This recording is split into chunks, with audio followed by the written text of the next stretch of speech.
નમસ્કાર વિદ્યાર્થી મિત્રો, ટ્યુશન ફોર ચેમ્પિયન્સમાં આપનું સ્વાગત છે। આજના વિડિયો લેક્ચરમાં આપણે ધોરણ 7નું પ્રકરણ 13 ઘન આકારના પ્રત્યક્ષીકરણની સરળ સમજૂતી મેળવીશું, એટલે કે આપણે આ પ્રકરણની થિયરીને સમજીશું। જો તમે હજી સુધી મારી ચેનલને સબસ્ક્રાઇબ ના કરી હોય તો સબસ્ક્રાઇબ કરવાનું ભૂલતા નહીં। હું તમારા માટે શક્ય હોય એટલું સરળ રીતે તમને પ્રકરણની સમજૂતી આપવાનો પ્રયત્ન કરીશ। તો ચાલો, પ્રકરણનો પ્રથમ ટોપિક છે સમતલીય આકૃતિઓ અને ઘન આકારો। આ પ્રકરણમાં આપણે ઘન આકારો વિશે સમજવાનું છે। તો કે સૌથી પહેલું આ પ્રકરણમાં આપણે સમજવાનું છે જેનો ટોપિક છે પરિમાણ એટલે શું। પરિમાણ એટલે શું? તો કે પરિમાણ એટલે કોઈ પણ આકૃતિની લંબાઈ, પહોળાઈ અને ઊંચાઈનું માપ, ઊંચાઈના આધારે આપણે આકૃતિને ઓળખી શકીએ। પરિમાણ એટલે કોઈ પણ આકૃતિની લંબાઈ, પહોળાઈ અને ઊંચાઈના આધારે આપણે આકૃતિને ઓળખી શકીએ। એટલે કે જે આકૃતિને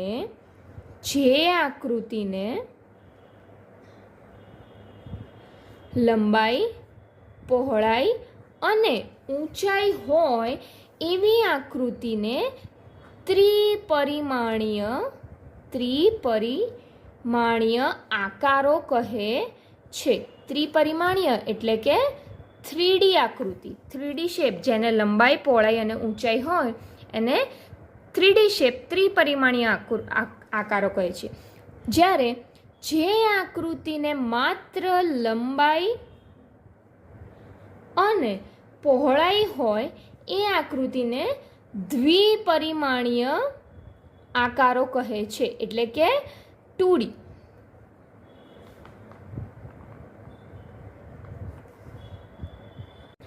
ચાલો વિદ્યાર્થી, હવે બીજો ટોપિક છે ફલક, ધાર અને શિરોબિંદુ। તો આપણે ઘન આકારોમાં ફલક, ધાર અને શિરોબિંદુ શું છે એના વિશે જાણીએ। સૌ પ્રથમ અહીંયા હું તમને એક ઘન આકાર બતાવું છું। મેં અહીંયા એક બોક્સ લીધેલું છે, બરાબર। આ બોક્સનો આકાર એક ઘન આકાર છે, 3D શેપ છે। તો ફલક એટલે શું? તો કે ઘન આકારની સપાટી, એટલે આ ઘન આકારની સપાટી, તો કે આ એ પ્રથમ સપાટી, આ દ્વિતીય સપાટી, આ ત્રીજી, આ ચોથી, આ ઉપર ટોપ પાંચમી અને છઠ્ઠી, તો 6 બાજુઓ આપેલી છે ઘન આકારને। તો આ 6 બાજુ, 6 સપાટી એની એ ફલક કહેવાય છે। બીજો મુદ્દો છે કે ધાર એટલે શું? તો કે આ ફલક, બે ફલકોને જોડતો તમને અહીંયા રેખાખંડ જોવા મળે છે। આ આખો ફલક હતો, આ સપાટી હતી, એ સપાટી જ્યાં જોડાય છે એ ધાર કહેવાય છે। તમે જોઈ શકો છો કે બે ફલકોને જોડતી રેખાખંડ, ફલકોને જોડતો રેખાખંડ એ આપણું શું છે? ધાર છે। અને ત્રીજું છે શિરોબિંદુ। શિરોબિંદુ એટલે ખૂણો। તો કે આ ધાર જ્યાં, બે ધાર જ્યાં ભેગી થાય ત્યાં તમને અહીંયા ખૂણો બની રહ્યો છે, તો એ આ ખૂણાને શું કહેવાય? શિરોબિંદુ કહે છે। નવો ટોપિક છે 3D આકાર બનાવવા માટેની નેટ। હવે સૌપ્રથમ નેટ એટલે શું? તો કે નેટ એ 2D આકારને 3D આકારમાં વાળવાથી જે આકાર મળે છે આપણને, એટલે કે કોઈ એક આકૃતિ 2D હોય એને તમારે વાળી અને 3D આકાર બનાવવાનો, તો નેટ કહે છે। એટલે કે અહીંયા આપણે એક ખોખું લીધું છે, સમજો કે મેં આ ખોખાને ફેલાવી દીધું છે। આપણે એક ખોખું લીધું છે, ખોખાને ફેલાવી અને મેં અહીંયા એનો 2D આકાર લીધેલો છે। હવે આ આકારને હું વાળી અને હું ખોખું ફરીથી એક ખોખું બનાવું, એટલે કે મેં એની નેટ આકૃતિ, નેટ રેખાકૃતિ થઈ છે, કે 2D માંથી 3D આકાર બને એ નેટ કહે છે। ચાલો, નવો ટોપિક સમતલ પર ઘન આકારો દોરવા। તમને એક સપાટ કાગળ આપ્યો હોય અને તમારે એની ઉપર 3D આકૃતિ દોરવી હોય તો કેવી રીતે દોરશો? તો આ ચેપ્ટરમાં, આ પ્રકરણમાં આપણને 2 પદ્ધતિ આપી છે। પ્રથમ છે તિર્યક રેખાકૃતિ। આ પદ્ધતિમાં તમારે શું કરવાનું? તો કે ચોરસ ખાનાવાળો કાગળ લેવાનું। આના માટે ચોરસ ખાનાવાળો કાગળ,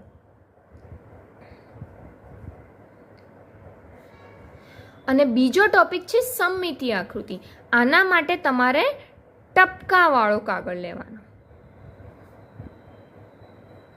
સમજી ગયા? બે પદ્ધતિ છે, એક તિર્યક રેખાકૃતિ, બીજી છે સમમિતીય રેખાકૃતિ. આના માટે તમારે ચોરસ ખાનાવાળો, તમારી પુસ્તકમાં તમને એનું ચિત્ર આપેલું છે, જ્યારે સમમિતીય રેખા માટે ટપકાવાળો કાગળ લેવાનો. હવે એક વસ્તુ ખાસ ધ્યાનમાં રાખવાની કે તિર્યક આકૃતિ હોય જેમાં આકૃતિના માપ છે એ સાચા નથી હોતા.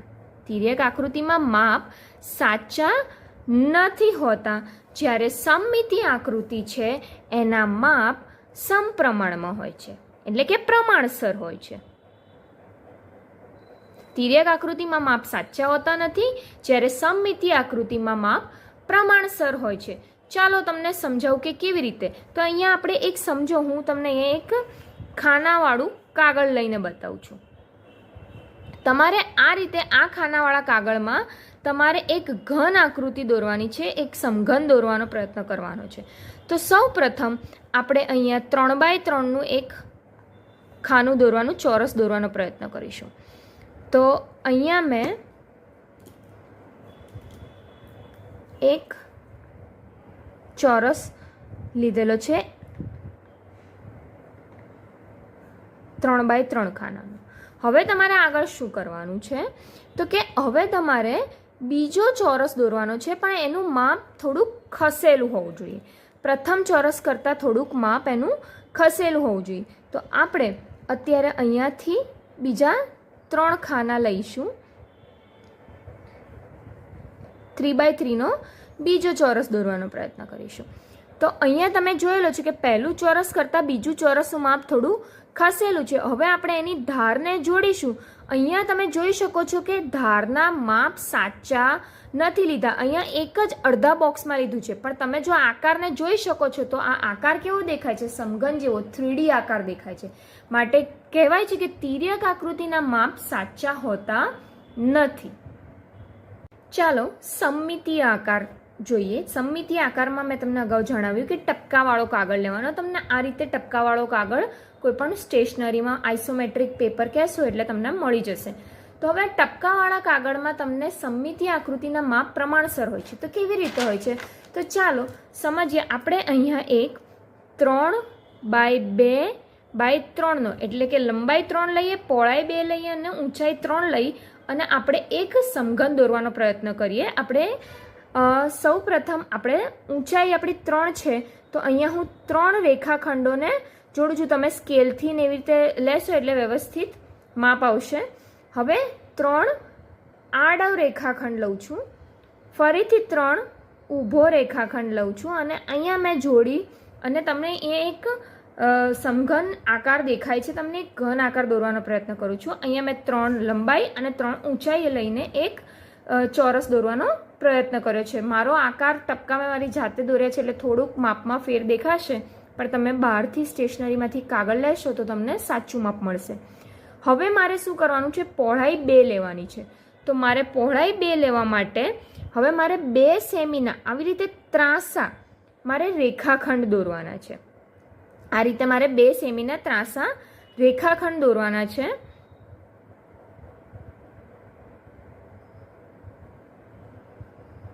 તમે જોઈ શકો છો અહીંયા મારા ટપકા આડાવડા છે. મેં સ્કેલથી માપ નથી લીધેલું એટલે હું તમને માત્ર સમજાવવા માટે દર્શાવું છું. હવે આ બધા જ રેખાખંડોને આપણે જોડીશું.